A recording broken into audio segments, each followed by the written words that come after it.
হুঁশিয়ারি দলে কোন দল যাবে আগের থেকে জানি কেমনে। এক অভাবনীয় রাজনৈতিক ভূমিকম্পের সাক্ষী হলো বাংলাদেশ।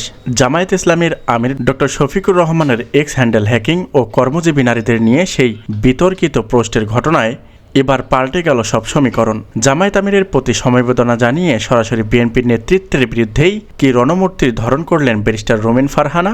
তারেক রহমানের দেওয়া আলটিমেটামকে কেন চ্যালেঞ্জ জানালেন রুমিন? কেন তিনি বলেছেন নোংরা চক্রান্ত করে মিত্রদের হটানো যাবে না? তবে কি ভাঙ্গনের মুখে বিএনপি জামায়াতক্য?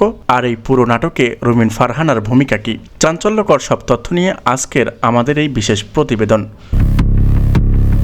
দর্শক, ঘটনার শুরু গত শনিবার।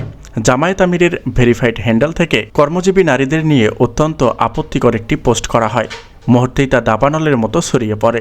যদিও জামায়াত একে হ্যাকিং বলে দাবি করে আসছিল, গতরাতে বঙ্গভঙ্গের আইসিটি কর্মকর্তা সরওয়ার আলমের আটকের পর এটি স্পষ্ট হয়ে যায় যে আইডিটি সত্যিই হ্যাক হয়েছিল।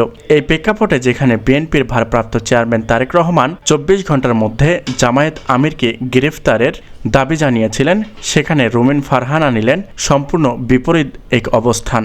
এই হ্যাকিংয়ের নেপথ্য কোনো গভীর রাজনৈতিক ষড়যন্ত্র রয়েছে যা মিত্রদের মধ্যে দূরত্ব তৈরি করতে চায়। রুমিন ফারহানা তার সাম্প্রতিক এক ভাষণে সামাজিক যোগাযোগ মাধ্যমে দেওয়া এক বিবৃতিতে রীতিমতো অগ্নিয়গিরির মতো ফেটে পড়েছেন। তারেক রহমানকে পরোক্ষ হুঁশিয়ারি দিয়ে তিনি বলেন, সত্য যাচাই না করে একজন শীর্ষ পর্যায়ের নেতার বিরুদ্ধে গ্রেফতারের দাবি তোলা স্রেফ প্রতিহিংসার রাজনীতি।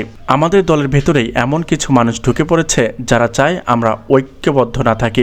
রুমিন আরও যোগ করেন, নারীদের ঢাল হিসাবে ব্যবহার করে যারা রাজনীতি করতে চায় তাদের উদ্দেশ্যে করে বলছি, বাংলাদেশ এখন আর বোকা নয়। হ্যাকিং প্রমাণিত হওয়ার পরেও কেন ক্ষমা চাওয়া হচ্ছে না?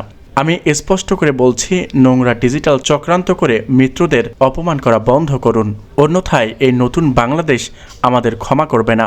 রুমিন ফারহানার এই সরাসরি অবস্থান খোদ বিএনপির কেন্দ্রীয় কার্যালয়ে তোলপাড় সৃষ্টি করেছে। রাজনৈতিক বিশ্লেষকরা বলছে, রুমিন ফারহানা এখন বিএনপির ভেতর একলা চলনীতিতে আছেন। তিনি মনে করছেন জামায়াতকে সরিয়ে দেওয়া একেবারে বিপরীত হতে পারে। তারেক রহমানের করা হুঁশিয়ারির বিপরীতে রুমিনের এই অবস্থান প্রমাণ করে যে বিএনপি এখন অভ্যন্তরীণভাবে দুই ভাগে বিভক্ত।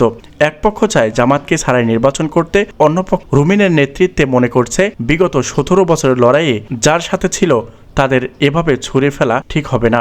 রুমিন ফারহানা দাবি করেন, যদি জামায়াত আমিরের বিরুদ্ধে ষড়যন্ত্র বন্ধ না হয় তবে তিনি ব্যক্তিগতভাবে বড় সিদ্ধান্ত নিতে পারেন। সাধারণ মানুষ দেখছে এক অদ্ভুত রীতি, এক নেতা গ্রেপ্তার চাইছেন, অন্য নেত্রী সেই পাশে দাঁড়াচ্ছেন। হ্যাকার সরওয়ার আলম এখন রিমান্ডে।